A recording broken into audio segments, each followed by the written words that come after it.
ইয়াজুজ মাজুজের সম্প্রদায় এ গোটা দুনিয়ার জিন্দেগিতে জমিনে এত ফিতনা ফাসাদ করবে। আল্লাহ নবী বললেন এরা সমুদ্র নদ নদীর পানিগুলি খেয়ে শেষ করে ফেলবে। এরা দুনিয়ার কোন মানুষকে তারা বাঁচিয়ে রাখবে না, কিন্তু তোর পর্বতে তারা উঠতে পারবে না। ওই জায়গায় ঈসা আলাইহিস সালাম তারা নেক সঙ্গী সাথীদেরকে নিয়ে অবস্থান করবে। ও জওয়ানেরা যুবকেরা, ঈসা নবীর কাছে তোর পর্বতে খাদ্য খোরাকগুলি শেষ হয়ে যাবে। ঈসা আলাইহিস সালাতু সালাম আল্লাহ রাব্বুল আলামিনের দরবারে দোয়া করে বলবেন, ও রাব্বুল আলামিন, আল্লাহ আমাদের খাদ্য খোরাক সব শেষ হয়ে গেল। গাছের কচি পাতা খেয়ে, গাছের পাকা পাতা খেয়ে আমাদের জীবন ধারণ হয়। আল্লাহ পাক আপনি আমাদের ফায়াস্তাহিল্লু সারিখান, এই বাচ্চাটা শয়তানকে মায়ের রেহেমে কোনোদিন দেখেনি। যখন দুনিয়াতে এসে শয়তানকে সে দেখে, এ সময় সে চিৎকার দিয়ে কাঁদে। এই সময় এই বাচ্চাটার ডান কানে তোমরা আজান দাও আর বাম কানে একামাত দিয়ে দাও। আমার ভাইজানেরা, এই যে জীবনের প্রথমে আমাদের আজান আর একামাত হয়েছিল, ওই আজান আর একামাতের পরে কিন্তু কোনো নামাজ হয়নি। যেদিন আমরা এ দুনিয়ার জমিন থেকে বিদায় নেব, ওই দিন আমাদের নামাজে জানাজা হবে। যে নামাজে রুকুও নাই সেজদাও নাই, এটি একটি দোয়ার নামাজ। কিন্তু এই জানাজা নামাজের আগে আজানও হবে না, একামাতও হবে না। আজান আর একামাত জীবনের প্রথমে হয়ে গেছে, আর জীবনের শেষ হলো আজান আর একামাত ছাড়ার নামাজ। ভাই, তাহলে আমাদের জীবনের শুরু হলো আজান দিয়ে, আর জীবনের শেষ হলো নামাজ দিয়ে।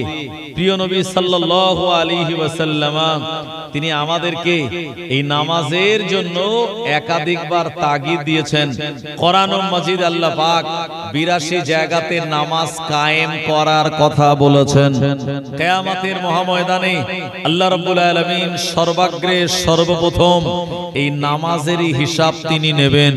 যখন কোন বান্দা তার যুবক বয়সে নামাজের হিসাবটাকে আল্লাহর কাছে ক্লিয়ার দিতে পারবে, বুড়ো বয়সের হিসাবটা আল্লাহ তার জন্য আসান করে দেবেন। একবার জোরে বলুন সুবহানাল্লাহ। আমার ভাইজানেরা, আজকে আপনাদের যে মাহফিল, এটি হলো কবরস্থান কেন্দ্রিক আলোচনা, এবং কবরস্থানের যারা আলামে বারজাখে চলে গেছেন তাদের জন্য দোয়া ও সবরেসানির মাহফিল। আমি শুনতেছিলাম কমিটির জওয়ান যুবকরা বলছিল এটা নিয়ে এই জলসাটা 7 বছরে পড়লো। তো আমরা সবাই মিলে দোয়া করি এই কবরস্থান বা কবরবাসীদের উদ্দেশ্যে যে মাহফিল, আল্লাহ এটা কবুল করে নিয়ে তাদের সমস্ত জানারা দুনিয়ার জমিন ছেড়ে আলামে বারজাখে চলে গিয়েছে, কবরগুলিকে আল্লাহ যেন জান্নাতের টুকরা বানিয়ে দেয়। জোরে বলেন আল্লাহুম্মা আমিন। দুনিয়াতে আমরা যেদিন এসেছিলাম খুব দুর্বল হয়ে, হাত ছিল ধরার মতো ক্ষমতা ছিল না, চোখ ছিল দেখতে পেতাম না, কান ছিল শোনার ক্ষমতা ছিল না, জবান ছিল কথা বলার মতো বাকশক্তি ছিল না। যেদিন আমরা দুনিয়া থেকে বিদায় নেব, ওই দিনও আমাদের শরীরটা এরকম, হাত থাকবে ধরতে পারবো না, চোখ থাকবে দেখতে পাবো না, জবান থাকবে বলতে পারবো না। যেদিন আমরা দুনিয়াতে এসেছিলাম, এদিন আমাদের হাতটা মুঠো ছিল, কারণ আমরা এনেছিলাম অনেক কিছু, রেজেক এনেছিলাম, তাকদীর এনেছিলাম। আমার ভাইজানেরা, যেদিন বিদায় নেব আমাদের হাত খোলা থাকবে, হাত আর মুঠো থাকবে না। শুধু তাই নয়, এসেছিলাম আমরা দুর্বল হয়ে, আর আব্বা মা দাদা দাদি নানা নানির কোলে চড়ে আমরা লালিত পালিত হয়েছি। যেদিন দুনিয়া থেকে বিদায় নেব, ওদিনও আমরা গ্রামবাসী বা সন্তান বা জামাই বা ভাতিজা তাদের কাঁধে চড়েই আমরা দুর্বল হয়ে দুনিয়ার জমিন থেকে বিদায় নেব। ভাই, যেদিন আমরা দুনিয়াতে এসেছিলাম আমাদের পরনায় একটাও কোনো কাপড় ছিল না। যেদিন আমরা বিদায় নেব, আমাদের পছন্দ করা জ্যাকেট, বাংলাদেশের লুঙ্গি, আরবের পিরহান, এগুলি খুলে নিয়ে শুধুমাত্র পুরুষের জন্য 3টে, মহিলাদের জন্য 5টা কাফন দিয়ে দেবে। প্রচন্ড পৌষ মাসের ঠান্ডায় যদি কেউ মারা যায়, গ্রামের কেউ বলবে না লোকটা বড় লোক ছিল, অনেক পয়সাওয়ালা, তাকে ওই মাটিতে না শুইয়ে একটা র‍্যাক বা কম্বল দিয়ে তার উপরে লাশটারে শোয়াও, কেউ বলবে ভাই। সুতরাং এই দুনিয়ার জমিন থেকে আমরা বিদায় যখন নেব, আমাদের জন্য যে কাফন কিনবে, যে কাফন কেনে সে কিন্তু পরে না, যে বিক্রি করে সেও জানে না কে পড়বে, আর যে পড়ে সে কিন্তু নিজে কেনে না। এটি হলো আমাদের জীবন। সুতরাং আমরা শত চেষ্টা করলে মরণ থেকে কেউ বাঁচতে পারবো না, কিন্তু আমরা যদি চেষ্টা করি আমরা কিন্তু জাহান্নামের আযাব থেকে বাঁচতে পারি। কথা ঠিক কিনা আমার ভাইজানেরা? এই দুনিয়ার জমিনে আল্লাহ পাক আমাদের জিন্দেগিটা অনেক মূল্যবান বানিয়েছেন, আর এই মূল্যবান জিন্দেগি যারা গ্রহণ করে নিয়েছে মরণের পরও কিন্তু মানুষ তানাদের ভুলে যায়নি। বসিরহাট আল্লামা, যিনি বাংলা 1352 সালে কার্তিক মাসের 16 তারিখ জুমার দিন কলকাতার একে ফজলুল হক সাহেবের বাড়িতে ডাক্তার বিধানচন্দ্র রায়ের তত্ত্বাবধানে চিকিৎসাধীন থাকা অবস্থায় দুনিয়ার জমিন থেকে বিদায় নিয়েছিলেন। ভাই, বসিরহাট আল্লামা বিদায় নেওয়ার পরেও মানুষ কি তানায় ভুলে গিয়েছে? একটু জোরে বলেন ভাই। দরগাপুরি সাহেব হুজুর বিদায় নিয়েছেন, মানুষ কি তানাকে ভুলে গিয়েছে? পানিগোবরার বড় হাফেজ সাহেব হুজুর বিদায় নিয়েছে, মানুষ কি তানায় ভুলে গিয়েছে?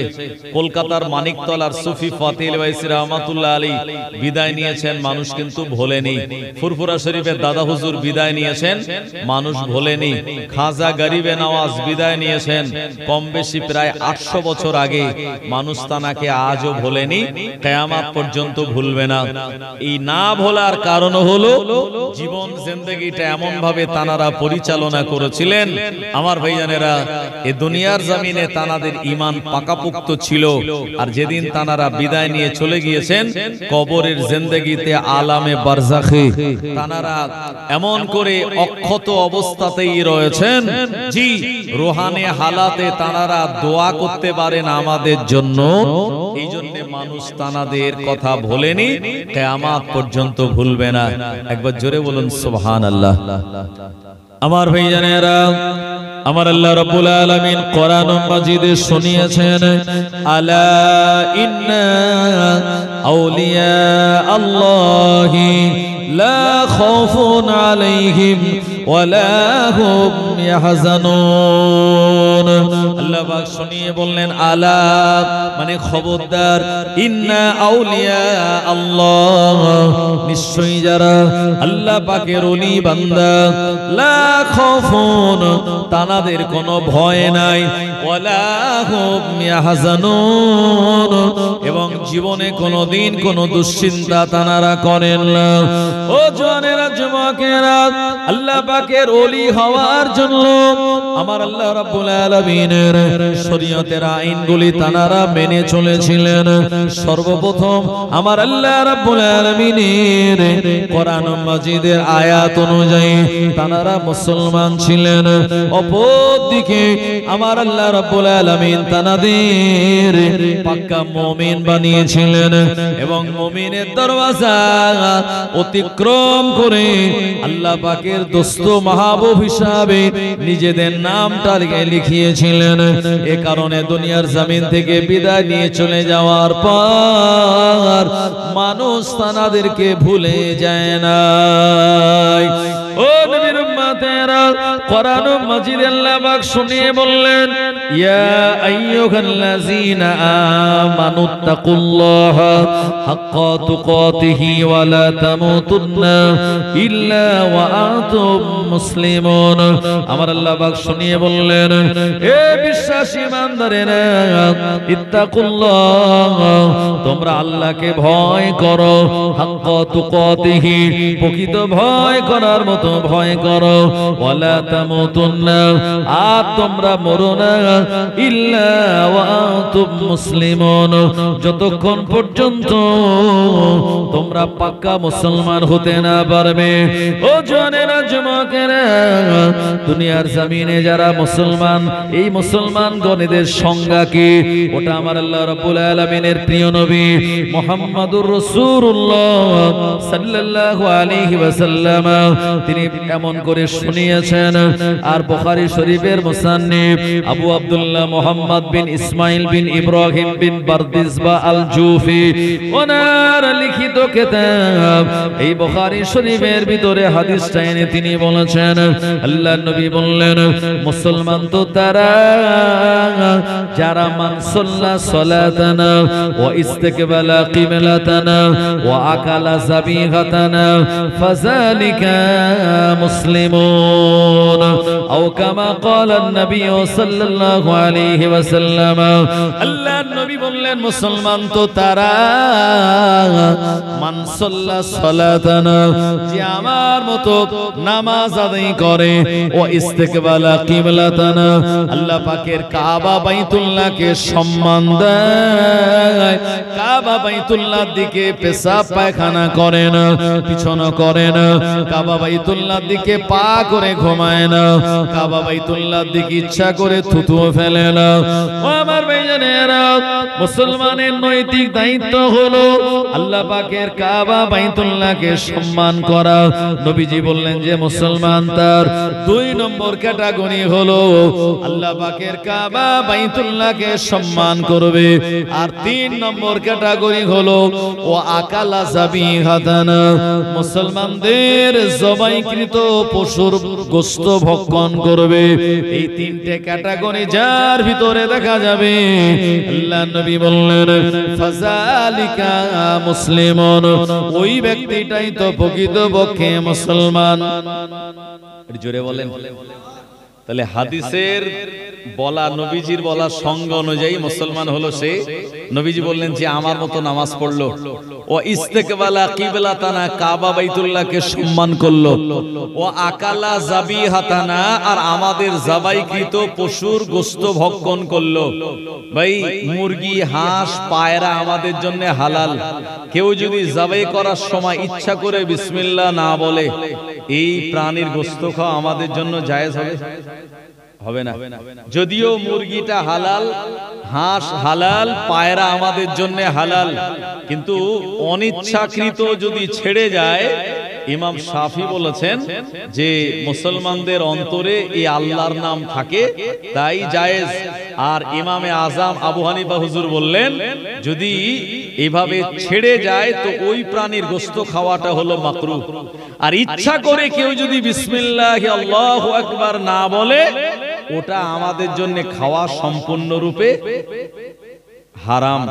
আমার ভাইজানেরা, অনেক সময় হোটেলে আমরা যাই, ভাই কি আছে, প্রচন্ড ক্ষুধা লেগেছে, বললো চিকেন বিরিয়ানি আছে। আমরা বললাম 1 প্লেট দাও, 80 টাকা দাম, 100 টাকা দাম। আমরা খাওয়া দাওয়া করার পরে ঢেকুর তুললাম, তারপরে আমাদের মনে হলো তাই তো জিজ্ঞেস করি তো এই চিকেনটা কিভাবে জবাই করা। তো দেখা গেল আসলে যে দোকানে বিরিয়ানি খেয়েছি সেটা মুসলমানের দোকান নয়, ওটা এক গায়ের কওমের দোকান, এবং সে কিন্তু চিকেনটাকে 1 কোপে যেখান থেকে কাটে সেই কাটেই এনে আর তা দিয়ে বিরিয়ানি বানিয়েছে। ভাই বলুন, ওটা আমাদের জন্য খাওয়াটা? আমার ভাইজানেরা, মুজাদ্দিদুল জামান দাদা হুজুর রাহমাতুল্লাহ আলাইহি মালদা জেলায় একটি মাহফিল করার জন্য তিনি গিয়েছেন। এখন কমিটির লোকজন যারা, হুজুর এসেছেন বলে খুব বড় লোকের একটা বাড়ি দেখে বসার ব্যবস্থা করেছে, যেটা সাধারণত করে যে লোকটা বড় লোক সেই বড় লোকের বাড়ি জায়গা তার হুজুরকে ওখানে বসানো যাবে, আর ভালো মন্দ হুজুরকে ইনশাআল্লাহ বড় লোক খাওয়াতে পারবে। তো দাদা হুজুরকে এইরকম একটা বড় লোকের বাড়ি দেখে বসানো হয়েছে বা বসার ব্যবস্থা করা হয়েছে। দাদা হুজুর রাহমাতুল্লাহ আলাইহি তিনি যখন ওখানে পৌঁছেছেন, পৌঁছানোর পরে বললেন, বাবা এ আমার বসার জায়গা কোথায়? বলল, হুজুর আমাদের এলাকার একটা ভালো নামকরা লোক আছে, তার বাড়িতে আপনার বসার জায়গা। হুজুর বলেন, বাবা চলো।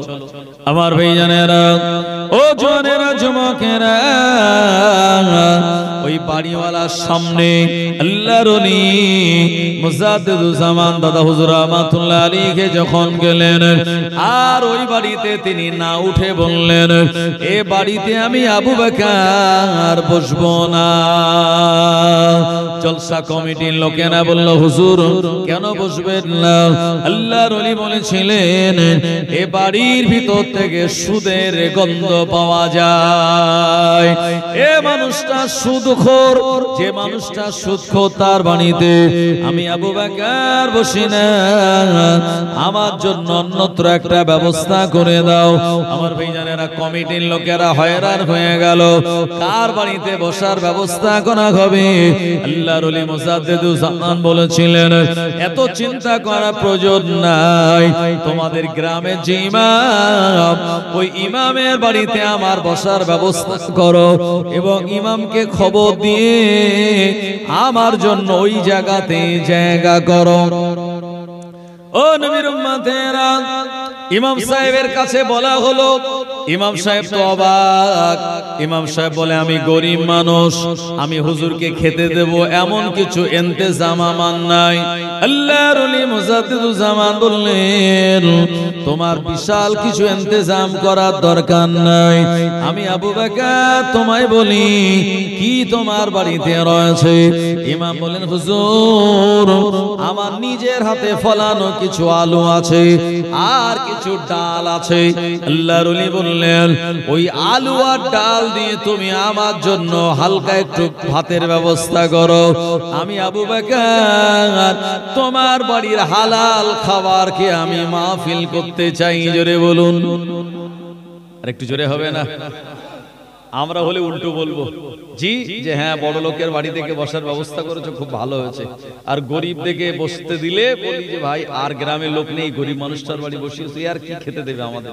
কথা ঠিক কিনা ভাই? আমাদের খাওয়া 100% হালাল হয় না বলে আজকে যে কথাগুলি বলা হয় মানুষ সেগুলি কানে নেয় না বা সমাজে আসর হয় না।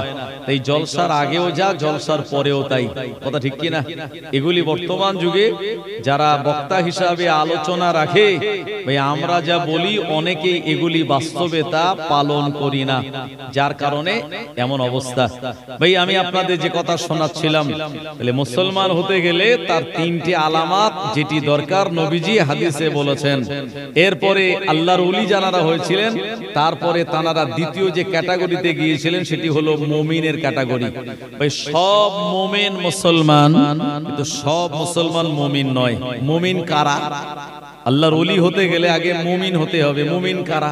আল্লাহ পাক ওটাও কোরআন ও মাজিদে শুনিয়েছেন, ইন্নামাল মুমিনুনাল্লাযীনা ইযা যুকিরাল্লাহু ওয়াজিলাত কুলুবুহুম ওয়া ইযা তুলিয়াত আলাইহিম আয়াতুহু যাদাতুহু ঈমানাও ওয়া আলা রাব্বিহিম ইয়াতাওয়াক্কালুন। আমার আল্লাহ রাব্বুল আলামিন শুনিয়ে দিলেন মুমিন যিনি হবে, ইন্নামাল মুমিনুনাল্লাযীনা ইযা যুকিরাল্লাহু ওয়াজিলাত কুলুবুহুম। আল্লাহ পাকের মুমিন বান্দা সে, আল্লাহর নামে জিকির যখন করা হবে, ওয়াজিলাত কুলুবুহুম, আল্লাহ পাকের নাম শোনার পর তার অন্তরটা ভীত সন্ত্রস্ত হয়ে যাবে। ওয়া ইযা তুলিয়াত আলাইহিম আয়াতুহু যাদাতুহু ঈমানা। আর মুমিন বান্দার সামনে আল্লাহ রাব্বুল আলামিনের পাক কালামুল্লাহ কোরআন মাজিদ যখন তেলাওয়াত করা হবে, আর আপনার যাদাতুহু ঈমানা, এই সময় মুমিন ব্যক্তির ঈমানটা বৃদ্ধি পাবে, ঈমান বেড়ে যাবে। আর মুমিন বান্দার 3 নম্বর আলামত হলো ওয়া আলা রাব্বিহিম ইয়াতাওয়াক্কালুন। মুমিন যারা হয় সদা সর্বদা আল্লাহ রাব্বুল আলামিনের উপরেই তারা ভরসা করে। ও জওয়ানেরা, যুবকেরা, আল্লাহ পাক শুনিয়ে বললেন, ওয়ালা তাহিনু ওয়ালা তাহজানু ওয়া আনতুমুল আলাউনা ইন কুনতুম মুমিনিন। তোমাদের কোনো চিন্তা নাই, তোমাদের কোনো পেরেশানি নাই। ওয়া আনতুমুল আলাউনা, এই দুনিয়ার জমিনে তোমরাই বিজয়ী হবে, তবে শর্ত হলো ইন কুনতুম মুমিনিন, তোমাদের প্রকৃতপক্ষে মুমিন হওয়া লাগবে। ও জওয়ানেরা, যুবকেরা, দুনিয়ার জমিনে যারা মুমিন হয় আমার আল্লাহ রাব্বুল আলামিন সব জায়গায় তানাদের জন্য গায়েবী মদদ দিয়ে সাহায্য করেন। আরো জোরে বলেন সুবহানাল্লাহ। আমার ভাইজানেরা, এজন্যই মুমিন বান্দা ছিলেন আসহাবে কাহাফের 7 জন যুবক। জোরে বলেন। যে আসহাবে কাহাফের কথা শোনার জন্য কমিটি আমায় একটু বলেছে, ভাই এই মুমিন ছিলেন এই 7 জন আসহাবে কাহাফের যুবকরা। মুসলমান ভাইরা আমার, এজন্য শত বিপদ তাদের কাছে আসলেও কোন বিপদ তাদের স্পর্শ করতে পারেনি। একবার জোরে বলবেন না সুবহানাল্লাহ। এই আসহাবে কাহাফ যাদের বর্ণনা কোরআনুল মাজিদে আল্লাহ পাক সূরা কাহাফ দিয়েছেন, 15 পারা সূরা বনী ইসরাঈলের পরে সূরা কাহাফের অবস্থান প্রিয় নবী শুনিয়েছেন। যারা জুমার দিন সূরা কাহাফ তেলাওয়াত করে আল্লাহ পাক ওই 1 সপ্তাহ যাবতীয় দুনিয়ার বিপদ আপদ বালা মুসিবত থেকে তাদের হেফাজত করবেন। জোরে বলেন, এটি আল্লাহর ওয়াদা। যদি আপনি জুমার দিন ফজরের নামাজ কালাম পড়ে সূরা কাহাফ তেলাওয়াত করেন, ওই 1 সপ্তাহ টোটাল নিরাপত্তার দায়িত্ব আল্লাহ পাকের হাতে চলে যায়, কুদরতি হাতে চলে যায়। আমার ভাইজানেরা, ও নবীর উম্মতেরা, আমার ভাইজানেরা, এমন করে নবী ঈসা রূহুল্লাহ আলাইহিস সালাম আমার আল্লাহ পাক দুনিয়া জমিনে জানাকে বিনা পাপে পয়দা করেছিলেন। ঈসা ইবনে মারইয়াম আমার আল্লাহ শুধু ঈসা নবীকে নবী বানান নাই, এই নবুয়তের রিসালাতের দায়িত্বটা মানুষের কাছে সঠিকভাবে পৌঁছে দেওয়ার জন্য আমার আল্লাহ তার সঙ্গে কিছু মুজিজা দিয়েছিলেন। ও আমার ভাইজানেরা, এই মুজিজার ভিতরে অন্যতম মুজিজা হলো ঈসা নবী কোন জন্মান্ধ ব্যক্তির চোখে হাত বোলালে আমার আল্লাহ তার চোখটাকে তৎক্ষণাৎ ভালো করে দিতেন।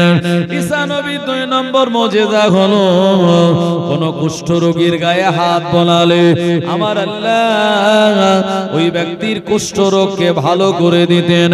ঈসা নবীর 3 নম্বর মুজিজা হলো এমন করে কোন মাটির পাখি বানিয়ে ঈসা নবীর স্বপ্নে নিয়ে গেলে আল্লাহ পাকের প্রিয় নবী ঈসা রূহুল্লাহ আলাইহিস সালাম কুম বিইজনিল্লাহ বলে আমার ভাইজানেরা তাতে রূহ ফুঁকে দিতেন, ওই পাখিটা উড়ে চলে যেত আকাশে।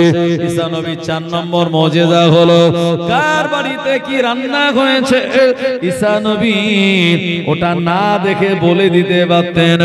আর তার 5 নম্বর মুজিজা হলো 250 বছর 300 বছর 1000 বছর আগে বিদায় নেওয়া কোন মৃত ব্যক্তির কবরের ধারে গিয়ে যখন তিনি বলতেন কুম বিইজনিল্লাহ, এ মুর্দা তু জিন্দা হো কার খড়ে হো যা, বলার সঙ্গে সঙ্গে ওই পুরানো কবর ফেড়ে ওই মৃত ব্যক্তি দাঁড়িয়ে যেত।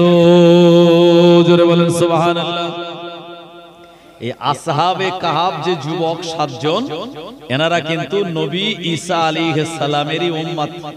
আর ঈসা নবীকে আমার আল্লাহ এই দুনিয়ার জমিন থেকে তুলে আসমানে রেখে দিয়েছেন এবং কিয়ামতের আগে ঈসা আলাইহিস সালামকে আল্লাহ পাক পাঠাবেন এই দাজ্জালকে হত্যা করে ঈমানদার ব্যক্তির ঈমানকে হেফাজতের জন্য।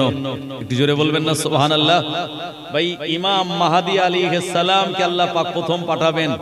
ইমাম মাহদী আলাইহিস সালাম তিনি মদিনার পূর্ব দিকে একটি জায়গাতে আগমন করবেন এবং যে জায়গার মানুষেরা এই আধুনিক যুগের সঙ্গে আজও তারা তাল মেলায়নি।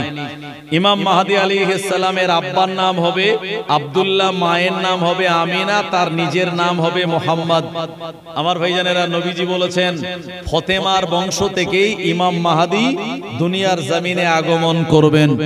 ইমাম মাহদী আলাইহিস সালাম যে জামানায় আগমন করবে এই জামানায় সব জায়গায় চারিদিকে ফিতনার ফাসাদ বিভিন্ন ভাবে জড়িয়ে যাবে। ঈমানদার ব্যক্তিরা তারা ইমাম মাহদী আলাইহিস সালামকে পাওয়ার জন্য তানার সঙ্গে মোলাকাত করার জন্য এই ফিতনা পূর্ণ এলাকা ছেড়ে দিয়ে তানারা চলে যাবেন মক্কাতুল মুকাররমায় কাবা বাইতুল্লাহর পার্শ্ববর্তী অঞ্চলে বসবাস করার জন্য এবং প্রতিনিয়ত তারা কাবা বাইতুল্লাহ তাওয়াফ করবে আর তাওয়াফ করার পরে তানারা চারিদিকে দেখবেন যে ইমাম মাহদী আলাইহিস সালাম এসেছেন কিনা।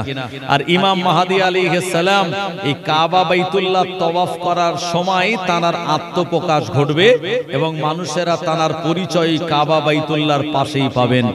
আমার ভাইজানেরা, ও জওয়ানেরা, যুবকেরা, ইমাম মাহদী আলাইহিস সালাম আর কাবা বাইতুল্লাহতে তিনি জওয়ান যুবক বয়সে চলে যাবেন। আল্লাহর কাবা বাইতুল্লাহ তাওয়াফ করবে। লব্বাইক আল্লাহুম্মা লব্বাইক, লব্বাইক লা শারীকা লাকা লব্বাইক, ইন্নাল হামদা ওয়ান নি'মাতা লাকা ওয়াল মুলক লা শারীকা লাক। এভাবে যখন তালবিয়া পড়বেন আমার ভাইজানেরা, একদল ইমানদার মুমিন বান্দারা তানাকে সালাম দেবেন এবং গিয়ে বলবেন, ও আল্লাহর বান্দা, মা ইসমুকা, আপনার নাম কি? ইমাম মাহদী আলাইহিস সালাম বলবেন, আনা মুহাম্মদ ইবনে আব্দুল্লাহ, আমি হলাম মুহাম্মদ ইবনে আব্দুল্লাহ। আমার নাম, আমার ভাইজানেরা, এই আব্দুল্লাহ বলে তিনি নিজে প্রথম স্বীকার করবেন। এ সময় মুমিন বান্দারা বলবে, আব্দুল্লাহ মানে তো আল্লাহর বান্দা, আমরা সবাই আব্দুল্লাহ, কিন্তু আপনার অরিজিনাল নামটা বলুন। উনি আবারও বলবেন, আমি হলাম আব্দুল্লাহ।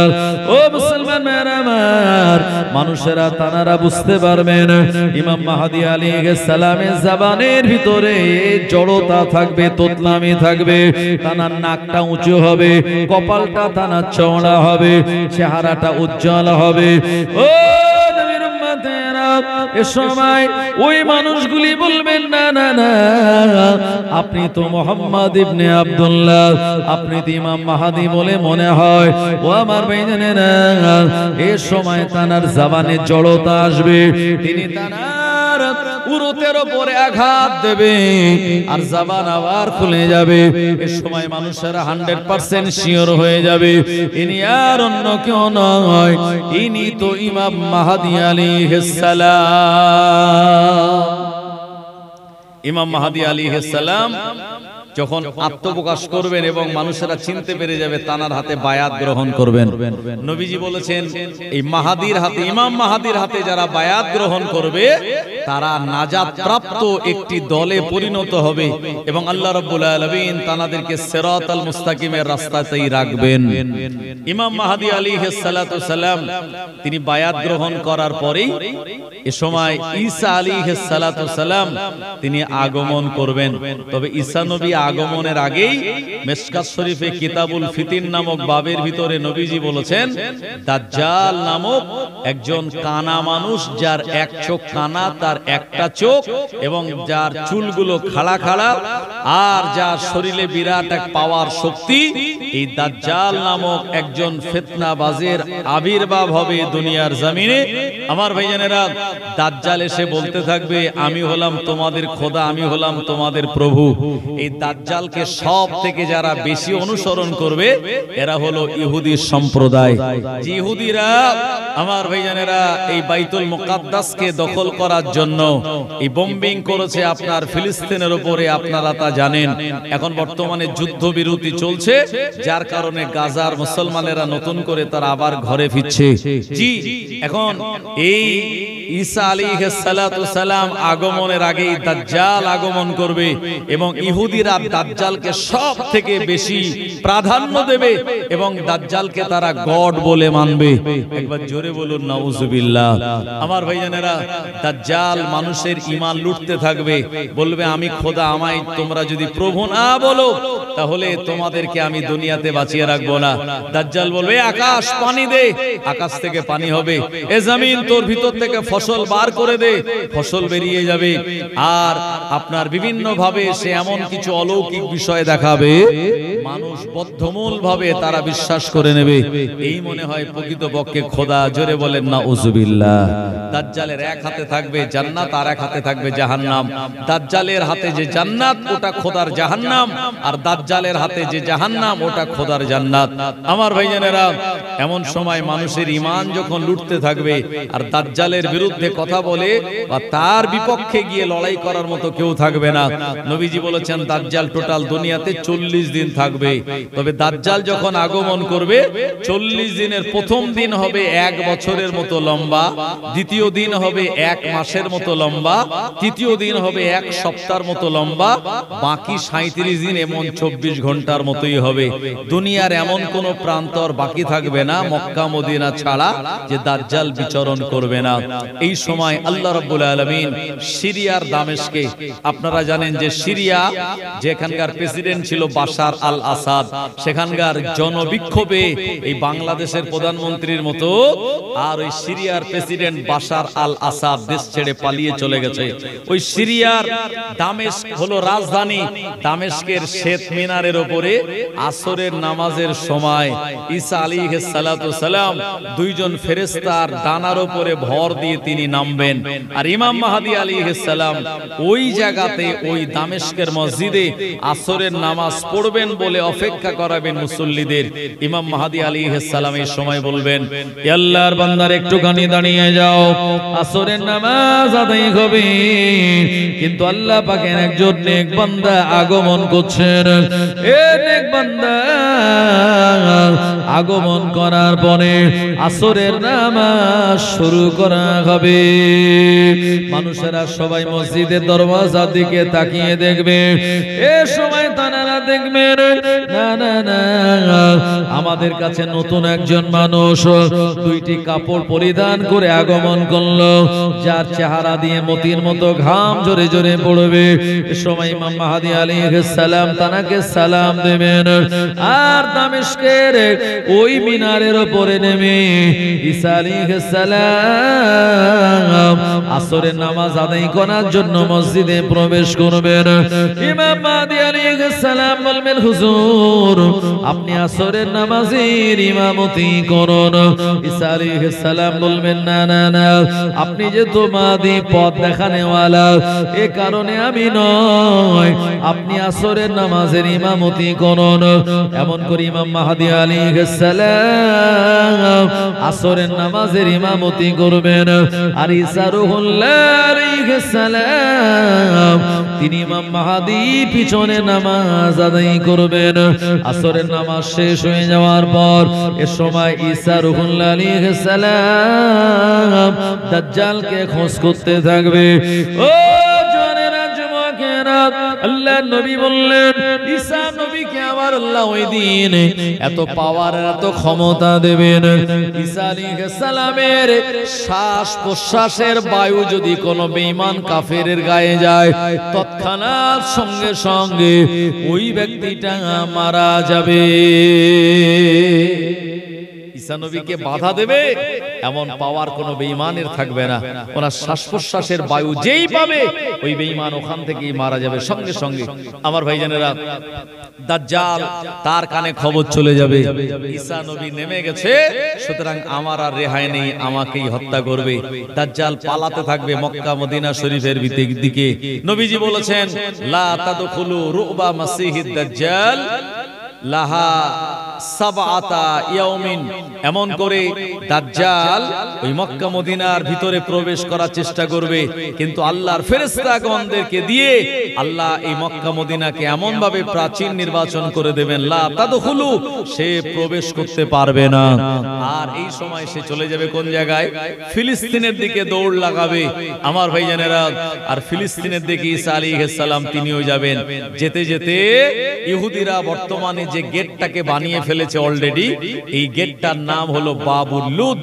এই বাবুল লুদ নামক দরওয়াজার কাছে ঈসা আলাইহিস সালাম দাজ্জালকে সামনাসামনি পেয়ে যাবে। আর ওখান থেকে পালিয়ে যাওয়ার আর কোনো রাস্তা থাকবে না। আর ওই বাইতুল মুকাদ্দাসের বাবুল লুদ নামক দরওয়াজার কাছে দাজ্জালকে পেয়ে জনমের মতো ওখানে তাকে হত্যা করে দেবে। আমার ভাইজানেরা, দাজ্জাল দুনিয়ার জমিন থেকে জনমের মতো শেষ হয়ে যাবে। দাজ্জালের যারা অনুসারী তারা ভয়ে পালিয়ে যাবে। আর ঈমানদার যারা ঈসা আলাইহিস সালাতু সালাম কে অনুসরণ করবে। আমার ভাইজানেরা, ঈসা আলাইহিস সালাতু সালাম তিনি এই দুনিয়ার জমিনে অবস্থান করে আবার ঈমানদার মানুষদেরকে নিয়ে এবং মানুষদেরকে আপনার একত্ববাদের বাণীর দাওয়াত দেবেন। তবে ওই সময় ঈসা নবী আর বলবেন না যে তোমরা পড়ো লা ইলাহা ইল্লাল্লাহ ঈসা রূহুল্লাহ। উনি তখন বলবেন লা ইলাহা ইল্লাল্লাহ মুহাম্মাদুর রাসূলুল্লাহ। কারণ ঈসা নবী নিজের কালেমা ছেড়ে দিয়ে আমাদের নবীজির কালেমা প্রচার করবেন এবং নিজেও নবীর উম্মত হয়ে নিজেকে ধন্য মনে করবেন। জোরে বলুন সুবহানাল্লাহ। আমার ভাইজানেরা, এরপরে নবীজি বলেছেন ইয়াজুজ ও মাজুজ বলে একটি সম্প্রদায় আছে। সূরা কাহাফের ভিতরে আছে ইন্নাল ইয়াজুজা ওয়াল মাজুজা মুফসিদুনা ফিল আরদ। ইয়াজুজ আর মাজুজ ভয়ঙ্কর একটা সম্প্রদায়। এই সম্প্রদায় যাদেরকে বাদশা জুলকারনাইন আপনার একটা বিরাট বড় লোহার চাদর দিয়ে গালাই করে তাদের এই পাহাড়ি অঞ্চলে মাটির তলায় তাদেরকে আটকে রেখে দিয়েছে। এরা প্রতিনিয়ত ওই লোহার চাদর ভেঙে বার হওয়ার জন্য তাদের ধারালো জিভ দিয়ে সেই লোহার চাদরটা ছাড়তে থাকে। আমার ভাইজানেরা, এই লোহার চাদরটা ছাড়তে ছাড়তে ছাড়তে ছাড়তে যখন পাতলা হয়ে যায়, এরাও ক্লান্ত হয়ে যায়। এ সময় এরা বলে আগামীকাল আমরা আসবো, আবার এই লোহার চাদরটা আমরা ছেটে আর আমরা দুনিয়া জমিনে বেরিয়ে পড়বো। কিন্তু না না না, ইয়াজুজ মাজুজ সম্প্রদায় এরা লোহার চাদরটা চাটার পরে যখন পাতলা করে দেয়, এদের শরীরটা যখন ক্লান্ত হয়ে যায়, আমার আল্লাহ রাব্বুল আলামিন রাতের বেলা লোহার ওই চাদরটাকে আবার আগে দিনের মতো মোটা বানিয়ে দেন। ও জনেরা, যুবকেরা, এইভাবে তারা আবার পরের দিন সকালবেলা আসে, আবার সন্ধ্যা পর্যন্ত চাটতে থাকে। ও আমার ভাইজানেরা, অদূর ভবিষ্যতে কিয়ামতের আগে আল্লাহর নবী বললেন এরা সারা দিন ধরে লোহার চাদরটা চাটতে থাকবে, এদের জিহ্বায় প্রচন্ড ধার। এই সময় ক্লান্ত হয়ে যাওয়ার পরে তারা বলবে আগামীকাল ইনশাআল্লাহ আমরা লোহার চাদরটা ভেঙে বাইরে বেরিয়ে পড়বো। ও মুসলমান ভাইরা আমার, ইনশাআল্লাহ বলার কারণে আমার আল্লাহ লোহার চাদরটাকে আবার আগের মতো মোটা পুরো করে দেবেন না, ওই লোহার চাদরটা পাতলাই থাকবে। পরের দিন আবার যখন তারা চাটা শুরু করবে, এ সময় লোহার চাদরটা ভেঙে যাবে আর ইয়াজুজ মাজুজ সম্প্রদায় এ গোটা দুনিয়া জমিনে তারা বেরিয়ে পড়বে ইনশাআল্লাহ। এটির দাম আছে না নাই? ইয়াজুজ মাজুজ বলবে, আল্লাহ তাদের ইনশাআল্লাহ কবুল করবেন। জি আমার ভাইজানেরা, এই জন্য আগামীতে ভবিষ্যতে ফিউচারে কোনো কাজ করার আগে যদি আমরা ওই কাজের সঙ্গে ইনশাআল্লাহ বলে নেই, বিশ্বাস করুন আল্লাহর কসম, আল্লাহ পাক ওই কঠিন কাজটাও আমাদের জন্য সহজ করে দেবেন। একটু জোরে হবে না? তবে আমরা বিপদে না পড়লে সহজে আল্লাহর নাম নিই না। সেই কথাই আছে, একটা চাচাজি গরু কিনতে যাচ্ছে, এটা মাদ্রাসার ছেলের সঙ্গে দেখা, চাচাজি কোথায় যাচ্ছেন? তো বললো এই জিলহজের চাঁদ উঠেছে, একটু গরু কিনতে যাচ্ছি। তো বললো ইনশাআল্লাহ বললে হতো না? বললো পকেটে টাকা, হাটে গরু, মাঝখানে আবার ইনশাআল্লাহ ঢুকবে কেন?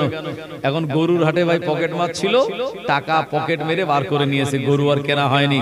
গরু পছন্দ করে পকেটে হাত দিয়ে দেখে পকেট ফাঁকা, খালি হাতে মন খারাপ করে বাড়ি আসছে। মাদ্রাসার ছেলেটার সঙ্গে আবার দেখা, চাচাজি সেই গরু, বলছে আর বলো না, ইনশাআল্লাহ হাটে গিয়েছিলাম, ইনশাআল্লাহ গরু পছন্দ করেছিলাম, ইনশাআল্লাহ পকেট মার হয়েছে, ইনশাআল্লাহ গরু কেনা হয়নি, ইনশাআল্লাহ খালি হাতে বাড়ি যাচ্ছি। তো মাদ্রাসার ছেলেটা বলছে চাচাজি এতবার ইনশাআল্লাহ না বলে, তখন তো একবার বললে মৃত্যু, তার মানে বিপদে না পড়লে সহজে আল্লাহর নাম আমরা নিই না। যখন এই 2020 সালে চীনের ইউহান থেকে করোনা কোভিড-19 আসলো, ওই মসজিদে যারা যায় না তারাও মসজিদে গিয়ে হুড়ুহুড়ি করছিল, তাই না, জওয়ান যুবকেরা। আর যারা পার্মানেন্ট মুসল্লি তারা বলছে আল্লাহ এত মুসল্লির চাপ, আমরা নিজেরাই জায়গা পাই না। ইমাম সাহেব চিন্তা করছে যাক মসজিদের খোরাক মুসল্লি এসেছে, আলহামদুলিল্লাহ খুব ভালো। নামাজ কালাম পড়ার পরে মুসাফা করে ইমাম সাহেবের সঙ্গে আপনার ভিতরে নজরানা দিচ্ছে। ইমাম সাহেব বলছে কি ব্যাপার ভাই, আরে তুমি তো নামাজই পড়তে আসো না, আবার নামাজ নামাজ পড়তে এসছো আলহামদুলিল্লাহ, আবার আমার সঙ্গে মুসাফা করে নজরানা। বলছি হুজুর আর বলবেন না, এই করোনায় কোভিড-19 যারা মারা যাচ্ছে তাদের এই আপনার কালো প্লাস্টিকে জুড়ে মুড়ে আর সেলুটিপ দিয়ে বেঁধে জেসিবি দিয়ে গর্ত করে পুঁতে দিচ্ছে, না হচ্ছে গোসল না হচ্ছে জানাজা। তাই একটু দোয়া করেন আল্লাহ যেন এরকম বিপদ না দেয়। আর ইমাম সাহেব তো সারা বছরই মুসল্লিদের জন্য গ্রামবাসীদের জন্য দোয়া করে, কথা ঠিক কিনা? গ্রামবাসীরা কিছু আসে যারা সারা বছর ইমাম সাহেবের সমালোচনা করে, আর ইমাম সাহেব নামাজে ওয়াক্তে ওয়াক্তে জুমার দিনে সব সময় গ্রামের মুসল্লিদের জন্য দোয়া করে। আমার ভাইজানেরা, এই জন্য ইমামতি যারা করে তাদেরকে মহাব্বত করা, সম্মান করা, এবং যেহেতু তিনি আমাদের ইমাম তাই ইমামকে ভালোবাসা আমাদের নৈতিক ইমানি দায়িত্ব, কথা ঠিক কিনা ভাই? অনেকে আছে ইমামের পিছনে নামাজ পড়ে আবার ইমামের সমালোচনাও করে, জি এটা ঠিক নয়। বসিরাত আল্লামা লিখেছেন ফতোয়া আমিনিয়াতে, ভাই যে ইমামের পিছনে ইক্তেদা করতে হবে সেই ইমামের প্রতি আমাদের ভালোবাসা থাকতে হবে। যদি আপনার পছন্দ না হয় আপনি গ্রামের মানুষকে ডেকে আপনি এক জায়গায় বসে মিটিং সিটিং করে বলুন ইমামের এই এই খারাপই আছে, এই ইমাম আমাদের চলবে না। কিন্তু যে ইমাম রয়েছে তার পিছনে সমালোচনাও হবে, আবার তার পিছনে গিয়ে ইক্তেদাই তো বেহাজাল ইমাম বলবো, এটা কিন্তু কারাহাতপূর্ণ একটি কাজ।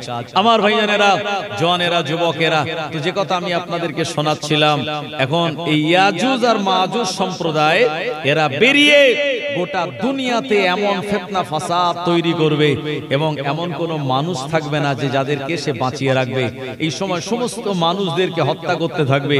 ঈসা আলাইহিস সালাম তিনি বুঝতে পারবেন, আর ঈসা নবী ঈমানদারদেরকে নিয়ে তুর পর্বতের উপরে চলে যাবেন, যে জায়গায় মুসা নবী 40 দিন ইতিকাফ করার পরে তাওরাত নামক আসমানি গ্রন্থ পেয়েছিলেন। আমার ভাইজানেরা, ইয়াজুজ মাজুজের সম্প্রদায় এ গোটা দুনিয়ার জিন্দেগিতে জমিনে এত ফিতনা ফাসাদ করবে, আল্লাহ নবী বললেন এরা সমুদ্র নদ নদীর পানিগুলি খেয়ে শেষ করে ফেলবে, এরা দুনিয়ার কোন মানুষকে তারা বাঁচিয়ে রাখবে না, কিন্তু তোর পর্বতে তারা উঠতে পারবে না। ওই জায়গায় ঈসা আলাইহিস সালাম তার নেক সঙ্গী সাথীদেরকে নিয়ে অবস্থান করবে। ও জওয়ানেরা, যুবকেরা, ঈসা নবীর কাছে তোর পর্বতে খাদ্য খোরাকগুলি শেষ হয়ে যাবে। ঈসা আলাইহিস সালাতু সালাম আল্লাহ রাব্বুল আলামিনের দরবারে দোয়া করে বলবেন, ও রাব্বুল আলামিন, আল্লাহ আমাদের খাদ্য খোরাক সব শেষ হয়ে গেল, গাছের কচি পাতা খেয়ে, গাছের পাকা পাতা খেয়ে আমাদের জীবন ধারণ হয়। আল্লাহ পাক আপনি আমাদের জন্য ওই নিচে নামার একটা ব্যবস্থা করে দিন। ঈসা নবীর দোয়া আমার আল্লাহ তিনি কবুল করে নেবেন, কারণ তিনি হলেন মুস্তাজাবুদ দাওয়া। যে দোয়া আল্লাহর কাছে করেন ওই দোয়াটা আল্লাহ পাক তিনি কবুল করে নেন। ও জওয়ানেরা, যুবকেরা, আমার আল্লাহ রাব্বুল আলামিন আসমান থেকে ইয়াজুজ আর মাজুজ সম্প্রদায়কে ধ্বংস করার জন্য একটা আসমানি রোগ পাঠিয়ে দেবে। ও আমার ভাইজানেরা, প্রিয় নবী বললেন আসমান থেকে এক ধরনের কীট চলে আসবে, ওই কীট পোকা ইয়াজুজ আর মাজুজের গর্দানে এসে আঘাত করবে, আর গর্দানে আঘাত করার পরে তাদের শরীরে ঘা পাসরা শুরু হয়ে যাবে। ও মুসলমান ভাইরা আমার, এত বিরাট ঘা পাসরা হবে, এই রকম রোগে আক্রান্ত হয়ে গোটা ইয়াজুজ আর মাজুজ সম্প্রদায় এরা দুনিয়া জমিন থেকে সব খোদার গজবে মারা যাবে।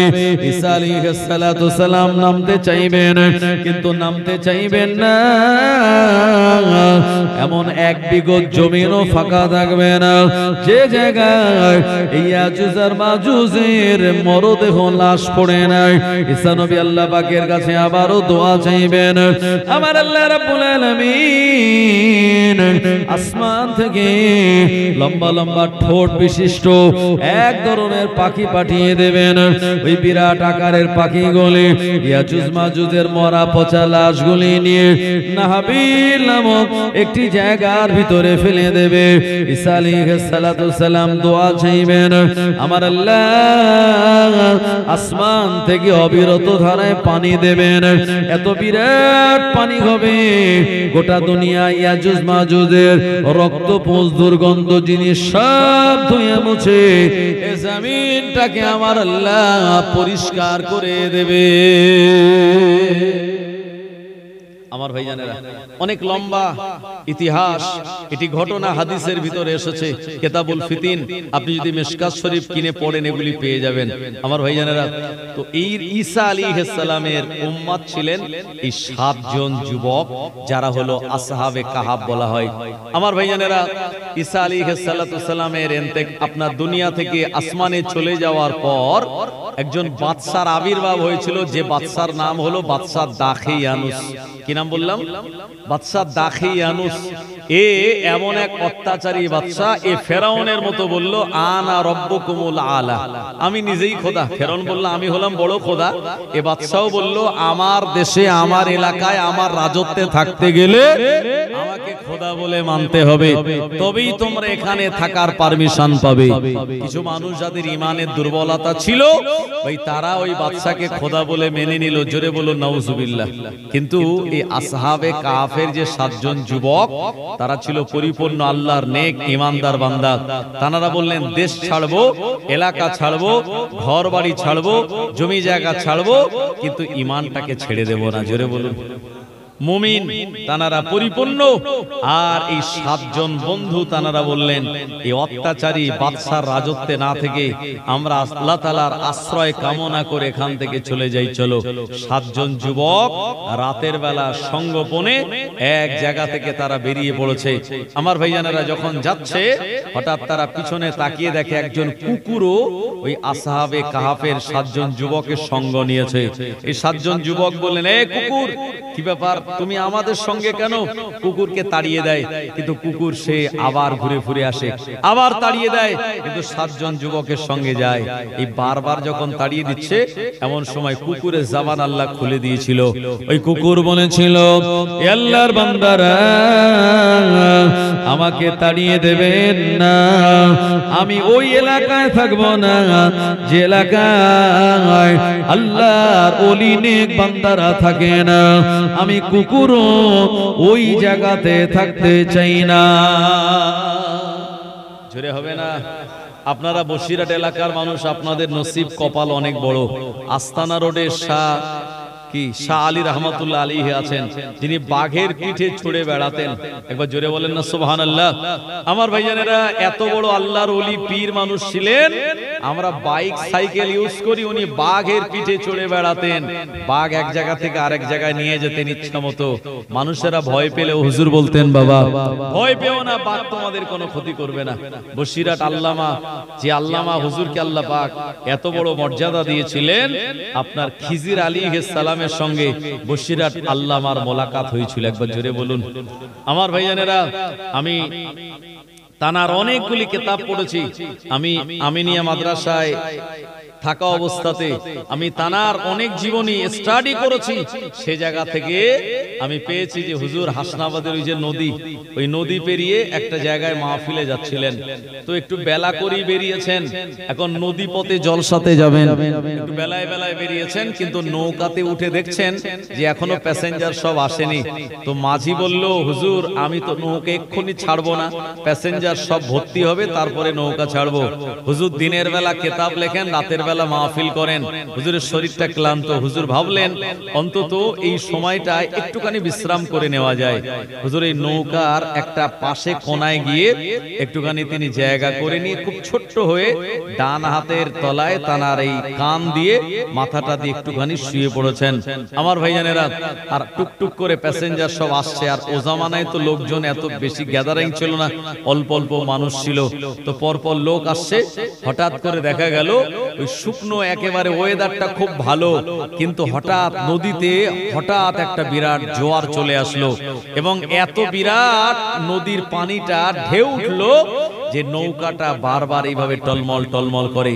মাঝি তো চিন্তা করে, বাপরে আমি এতদিন নৌকা চালাই কিন্তু এত শুকনো ডাঙায় এত বিরাট ঢেউ আমি তো কোনোদিন দেখি না। তো হুজুরের যে জায়গায় শুয়ে আছে নৌকা যখন টলমল করছে, হুজুরের ঘুম ভেঙে গেল।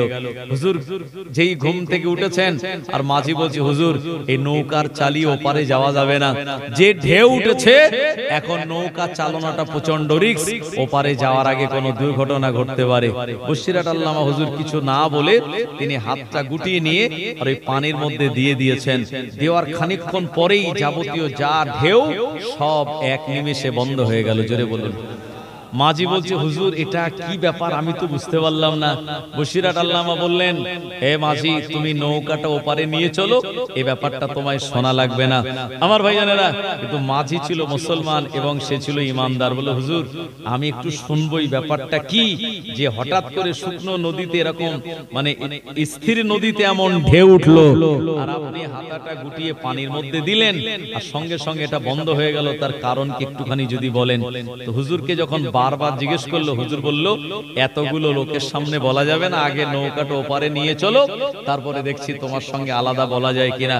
আমার ভাইজানেরা, কারণ এটি ছিল একটি কারামাত, আর কারামাত সব জায়গায় বললে মানুষ যদি অস্বীকার করে তো কারামাত অস্বীকার করলে সে কিন্তু ফাসেক হয়ে যাবে, আর নবীদের মুজিজা অস্বীকার করলে সে কিন্তু কাফের হয়ে যাবে।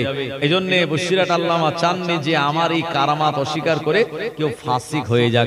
আমার ভাইজানেরা, নৌকাটা যখন ওপারে নিয়ে যাওয়া হলো, জওয়ানেরা যুবকেরা সব যাত্রীরা নেমে গেল। মাঝি সময় বলল, হুজুর ব্যাপারটা কি একবার আমায় বলুন। আল্লাহর ওলি বসিরহাট আল্লামা বলেছিলেন, এ নৌকার মাঝি শুনে রাখো, আমি রোহাল আমিন যখন এই নদী পথে জলসায় মাহফিলে যাচ্ছিলাম, আমার আল্লাহ রাব্বুল আলামিন তার একজন নেক বান্দাকে বানিয়েছেন। আমার আল্লাহ তাআলা এত পাওয়ার এত ক্ষমতা দিয়েছেন, ওই ব্যক্তিটা এই পানির ভিতর দিয়েও চলতে পারে, হাওয়ার উপর দিয়েও চলতে পারে। আমার আল্লাহ রাব্বুল আলামিন গোটা দুনিয়ার জিন্দেগিতে কিয়ামত পর্যন্ত বিচরণ করার মতো পারমিশন জানাকে দিয়েছেন। উনি আর অন্য কেউ নয়, আল্লাহর নেক বান্দা হযরতে খিজির আলাইহিস সালাম।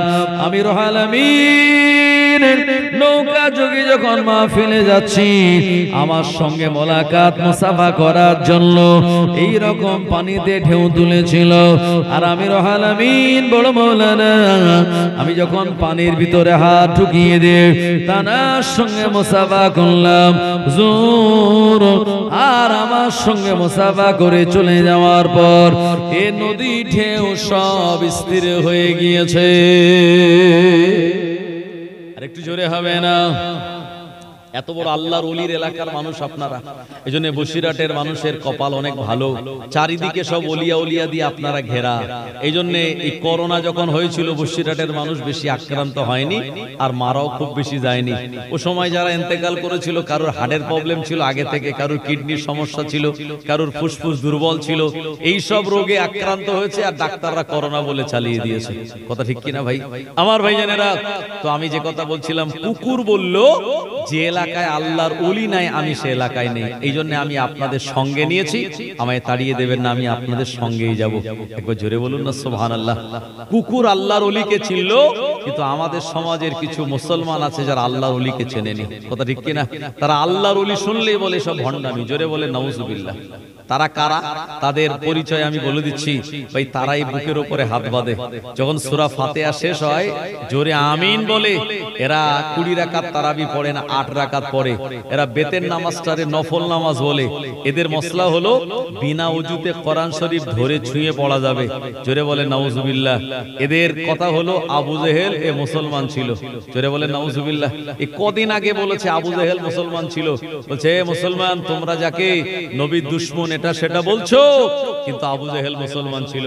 আমি বলি বদরের ময়দানে আব্দুল্লাহ বিন মাসউদ রাদিয়াল্লাহু আনহু আবু জেহেলের বুকের উপরে পা তুলে দিয়ে ও দাড়ি ধরে গর্দান কেটে নবীজির সামনে যখন এনে বললেন, হুজুর এই যে সেই আবু জেহেলের মাথা। নবী বললেন, ইব্রাহিম নবীর জামানায় ফেরাউন আপনার নমরুদ ছিল, মুসা নবীর আমলে ফেরাউন ছিল, আর আমার আমলের ফেরাউন হলো এই আবু জেহেল। আর নবীজি যাকে ফেরাউনের সঙ্গে তুলনা করেছে আবু জেহেলকে, আর এ জামানার কিছু আমার মতো মৌলী সাহেব ভাই তারা বলছে আবু জেহেল মুসলমান ছিল। জোরে বলে নাউজুবিল্লাহ। ভাই এদের মসলা মানলে ঈমান আমার থাকবে বলে মনে হয়? এদের পরিচয় হলো এরা হলো লা মাযহাবী, এরা হলো আহলে হাদিস মুশিরাত আল্লামা। তাদের বিরুদ্ধে একাধিক বাহাস করেছেন এবং তাদের মতবাদ ভ্রান্ত, এর উপরে তিনি কিতাবও লিখে গিয়েছেন। আমার ভাইজানেরা, তো যে কথা বলতেছিলাম, এই আসহাবে কাফের সঙ্গে ওই কুকুরটাও চলে গেল। আমার ভাইজানেরা, তারা তুরস্কের জমিনে এক পাহাড়ি এলাকায় চলে গেলেন।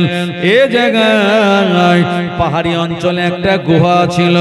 এই গুহার ভিতরে ওই জায়গাতে তারা প্রবেশ করলেন আল্লাহ পাকের ইবাদত বন্দেগী করে। আমার ভাইজানেরা, ওই জায়গাতে তারা বিশ্রাম করার জন্য শুয়ে পড়লেন।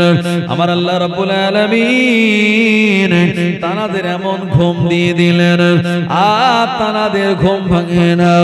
আর তাদের ওই গুহার মুখের ওই জায়গায় ওই কুকুরটা পাহারা দেয়, যাতে কোনো মানুষ বন্য কোনো প্রাণী এই জায়গায় প্রবেশ করতে না পারে। ও জানেরা, আল্লাহ পাক কোরআন মাজিদে শুনিয়েছেন, এমন করে যাতা নুকাল্লিবুহুম যাতাল ইয়ামিন ওয়া যাতাশ শিমাল, এমন করে আসহাবে কাফের এই 7 জন মানুষ ঘুমিয়ে ঘুমিয়ে তারা একবার ডান দিক আর একবার বাম দিকে তারা পার্শ্ব পরিবর্তন করাতেন। অথচ কোন রকম খাদ্য খাওয়া ছাড়াই, পানি পান করা ছাড়াই আমার আল্লাহ পাক এত লম্বা ঘুম তানাদের দিয়েছিলেন। এই লম্বা ঘুম হলো টোটাল 309 বছর। 309 বছর পর তানাদের ঘুমখানা ভেঙে যায়। জোরে বলেন সুবহানাল্লাহ। 309 বছর পরে তাদের ঘুম ভেঙেছে। আর ওই গুহার মুখে যে কুকুর ছিল, সেই কুকুর কিন্তু মরে তার হাড় সব কঙ্কাল হয়ে গেছে। এই কুকুর তখন আর জীবিত ছিল না। এখন এই 309 বছর পরে তাদের ঘুম ভাঙলো কিভাবে, ওটাও তাফসিরে কাশাফের মুসান্নিফ আল্লামা জারুল্লাহ জামাকশারি বলেছেন, এক রাখাল সে তার ছাগলগুলো নিয়ে পাহাড়ি এলাকায় চরাতে গিয়েছিল। আর সেখান থেকে ওই ছাগলের পাল আসহাবে কাহাফ এই 7 জন আল্লাহর নেক বান্দা যেখানে শায়িত, তার উপর দিয়ে ওই পাহাড়ের উপর দিয়ে চলে যাচ্ছিল। আর ওই পাহাড়টাও জীর্ণ শীর্ণ হয়ে যাওয়ার কারণে ছাগলের খুর লেগে ওই পাহাড়ের একটি অংশ ভেঙে পড়ে।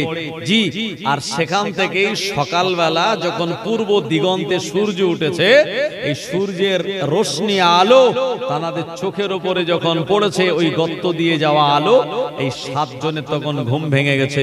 আমার ভাইজানেরা, এনারা কিন্তু মনে করেছে আমরা একটু আগেই ঘুমিয়েছিলাম আর একটু পরেই আমাদের ঘুম ভেঙে গেছে। আর তানারা দেখতে পেলেন তাদের হাতের নখগুলো খানিকটা বড় হয়েছে, দাড়ি আর গোঁফগুলো বেশ খানিকটা বড় হয়েছে। এবং তাদের ঘুম ভাঙার পরে এত ক্ষুধা লাগলো, ইমিডিয়েট এক্ষুনি তাদের খাদ্য খাওয়া দরকার। আমার ভাইজানেরা, ও জওয়ানেরা, যুবকেরা, ওনাদের ভিতরে একজন আর বাইরে বার হওয়ার জন্য বললেন, আর বললেন আমাদের প্রচন্ড ক্ষুধা লেগেছে, আমাদের কাছে কিছু টাকা ছিল, এ পয়সাগুলি নিয়ে বাইরে দোকানে যদি যাই, ওখান থেকে খাবার কিনে আমরা খাওয়া দাওয়া করব, কিন্তু আমরা আমাদের ঈমান হারাবো না, অত্যাচারী শাসককে আমরা খোদা বলে মেনে নেব না। ও আমার ভাইজানেরা, ওই টাকা নিয়ে 309 বছর আগের টাকা পয়সা নিয়ে দোকানে যখন খাবার কেনার জন্য গেল, দোকানদার ওই টাকাটা দেখে অবাক হয়ে গেল, এটা তো এই জামানার টাকা নয়, এ তো অনেক আগেকার পুরনো জামানার টাকা, বর্তমান জামানে এটা তো চলবে না। আমার ভাইজানেরা, দোকানদার বললেন, মান আনতা, কে আপনি, মা ইসমুকা, কি নাম আপনার, পরিচয় আপনার বলুন। এই টাকাটার বর্তমান যুগে কোনো ভ্যালু নাই। ভাই আমরা ছোটবেলায় ওই আমি দেখেছি, আপনারা হয়তো দেখেছেন 10 পয়সা, সিলভারের 20 পয়সা, 5টা ডিজাইন ছিল 5 রকম, আবার ছোট ছোট 4 আনা 8 আনা 1 টাকা। ভাই এখনকার 1 টাকা ফকিরের দিলে সে ছুঁড়ে ফেলে দেবে, কথা ঠিক কিনা? আগেকার 1 টাকা সাইজ বড় ছিল, তাতে ধানের শীষ আঁকানো থাকতো, কারণ 1 টাকায় সে জমানায় ধান হতো। আর এই জমানায় 1 টাকা কিচ্ছু হয় না বলে আপনার এরকম কলা আঁকানো আছে দেখবেন 1 টাকায়, কোনো দাম নেই, ও ফকিরও নেবে না আমার ভাইয়ানেরা। তো এই রকম ওই 20 পয়সা 10 পয়সা যদি এ জামানায় কেউ দোকানে গিয়ে বলে আমার একটু খাবার দাও, দেবে কেউ? তো 309 বছর আগের টাকা, তার কোনো দাম নাই। দোকানদার দেখে চিনতে পেরেছেন যে এনারা কারা। তো আসলেই ওই আসহাবে কাহাব যখন তারা লুকিয়ে পড়েছিলেন, খুঁজে পাচ্ছিল না, এই বাদশা দাখিয়ানুস অনেক প্রচেষ্টা করে তাদের খোঁজার চেষ্টা করেছিল, অনেক লোকজন দিয়ে, যে তারা গেল কোথায়, আমায় খোদা বলে না মেনে তারা গেল কোথায়। আমার ভাইজানেরা, ও নবীর উম্মতেরা, ও জামানায় অনেক খোঁজাখুঁজি করার চেষ্টা করা হয়েছিল, অনেক সেনাবাহিনী পাঠানো হয়েছিল, কিন্তু না না না, ওই জায়গার সন্ধান আমার আল্লাহ দেয় নাই। কারণ আমার আল্লাহ রাব্বুল আলামিন যাদের নিরাপত্তা দেন, দুনিয়ার কোন মানুষ তাদের দেখতে পায় না। ও মুরব্বিয়ান বাবাজি গনেরা, নবী আমার যেদিন মেরাজে আপনার হিজরত করে মদিনাতুল মুনাওয়ারায় যাচ্ছিলেন, গারে সুরে তো নবী আমার অবস্থান করেছিলেন। এ সময় আবু জাহেল এও গারে সাওয়ারে পৌঁছানোর আগে মাকড়সা দিয়ে আল্লাহ জাল বুনিয়ে দিয়েছিলেন, কবুতর ডিম পেড়ে দিয়েছিল। আবু জাহেলের দলের লোকেরা ওই জায়গাতে পৌঁছে গিয়েছিল, নবীজিকে ধরবে বলে তারা ইনভেস্টিগেশন করতে গেল। এমন সময় আবু বকর হুজুর বলেন, ইয়া রাসূলুল্লাহ, ইয়া হাবিবাল্লাহ, ওই যে আবু জাহেলের জবানের কথা শোনা যায়, একবার যদি নিচের দিকে তাকায় আমাদের দেখতে পেয়ে যাবে। আল্লাহর নবী আবু বকর হুজুরকে সান্ত্বনা দিয়ে বলেছিল, আবু বকর লা তাহজান ইন্নাল্লাহা মা'ানা, আবু বকর তুমি চিন্তা করো না, আমাদের সঙ্গে আমার আল্লাহ রাব্বুল আলামিন রয়েছেন। জোরে বলুন সুবহানাল্লাহ। আসহাবে কাফের সঙ্গে আমার আল্লাহ রাব্বুল আলামিনের মদদ সাহায্য ছিল বলে ওই বাদশা কোন রকম ভাবে ধরতে পারে নাই। দোকানদার বলল, আপনারা তো সে আসহাবে কাফের মানুষ বলে মনে হয়। এই সময় তানাদেরকে বলেন, আপনাদের অবস্থান কোন জায়গায়, একবার আপনাদের ঠিকানাটা বলুন, ওই জায়গাতে যাব আমরা। কিন্তু না না না, আসহাবে কাফের মানুষগুলি প্রচন্ড ভয় পেয়ে গেলেন। ওই মানুষটা বলেন, খাদ্য নেওয়ার দরকার নাই। আমার ভাইজানেরা, ওখান থেকে তাড়াতাড়ি দৌড়ে দৌড়ে এসে ওই গুহার ভিতরে চলে আসলো। আর সাথী সঙ্গীদের বললেন, এ আমার সাথী সঙ্গীরা, মনে হয় ওই বাচ্চা এখনো জীবিত রয়েছে, আমাদেরকে ধরে ফেলবে। কিন্তু দোকানদার তখনই শুনিয়ে দিয়েছিল যে বাচ্চার ভয়ে আপনারা গুহার ভিতরে আত্মগোপন করেছেন, ওই বাচ্চা আর নাই, জালেম শাসকের অবসান হয়েছে। এ জামানায় যিনি অবস্থান করে আল্লাহর নেক বান্দা, আপনার সঙ্গে তানাদের ভালোবাসার মহাব্বতের কানেকশন রয়েছে। ও এই ব্যক্তিটা ওই জায়গায় গিয়ে সাথী সঙ্গীদের এমন ঘটনা যখন বলল, এই সাথী সঙ্গীরা ধরা পড়ে যাওয়ার ভয়ে আল্লাহ তাআলার কাছে দোয়া করে বললেন, আল্লাহ, আমরা এই সময় এসে আমরা আমাদের ঈমান হারাতে চাই না। আল্লাহ, খাদ্যের দরকার নাই, আপনি আমাদের ঈমানকে বাঁচিয়ে এ দুনিয়া জমিন থেকে আমাদের ঈমানি হালাতে আপনি তুলে নিন। আল্লাহ রাব্বুল আলামিন তানাদের দোয়া কবুল করলেন। ও আমার ভাইজানেরা, জনগণেরা, বাদশার সেনাবাহিনীরা, সৈন্যদল তাদের কাছে যাওয়ার আগে ওই আসহাবে কাফের 7 জন ওলি বান্দার জানটা কাবজ করে নিয়ে আমার আল্লাহ রাব্বুল আলামিন তাদের ঈমানি মৃত্যু নসিব করে দিয়েছিলেন। জোরে বলুন, ইন্না লিল্লাহি ওয়া ইন্না ইলাইহি রাজিউন। আল্লাহুম্মা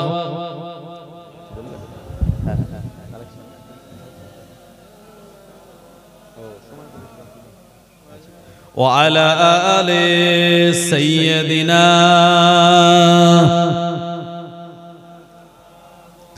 চাঁদ বলে আমি নয় তুমি নবী সুন্দর, ফুল বলে সুবাসিত নবীজির অন্তর। চাঁদ বলে আমি নয় তুমি নবী সুন্দর, ফুল বলে সুবাসিত নবীজির অন্তর। তারাদের দল বলে তুমি প্রিয় দরবে, মেঘ বলে জল হয়ে তুমি নবী সরবে। মানুষের কাছে তুমি রহমের বন্ধন, মানুষের কাছে তুমি রহমের বন্ধন। চাঁদ বলে আমি নয় তুমি নবী সুন্দর, ফুল বলে সুবাসিত নবীজির অন্তর। রোদ বলে খুশি মনে তুমি নবী শান্তির, শেষ করে দিলে তুমি ছিল যত ভ্রান্তি। রাত বলে নূর ছিল রাসূলের দৃষ্টিতে, দিন বলে তুমি সেরা মাবুদের সৃষ্টিতে। আলোময় করে দিলে পৃথিবীর অন্ধকার, আলোময় করে দিলে পৃথিবীর অন্ধকার। চাঁদ বলে আমি নয় তুমি নবী সুন্দর, ফুল বলে সুবাসিত নবীজির অন্তর। আল্লাহুম্মা সাল্লি আলা সাইয়্যিদিনা ওয়া আলা আলি সাইয়্যিদিনা। আমার ভাইজানেরা, জওয়ানেরা, যুবকেরা, এ দুনিয়ার জমিন থেকে আসহাবে কাহাফরা চলে গিয়েছেন। জি, তানাদের স্মৃতি মানুষ ভোলেনি। জি, যে কুকুরটা আল্লাহর ওলিদের ভালোবেসেছিল, সেই কুকুরটার নামও কিন্তু মানুষ ভোলেনি। কুকুরটার নাম হলো কিতমির। আমার ভাইজানেরা, এই কুকুরটা আল্লাহর ওলিদের ভালোবেসেছিল বলে আল্লাহ এই কুকুরটাকে দয়ার জান্নাতে দেবেন। জোরে বলুন।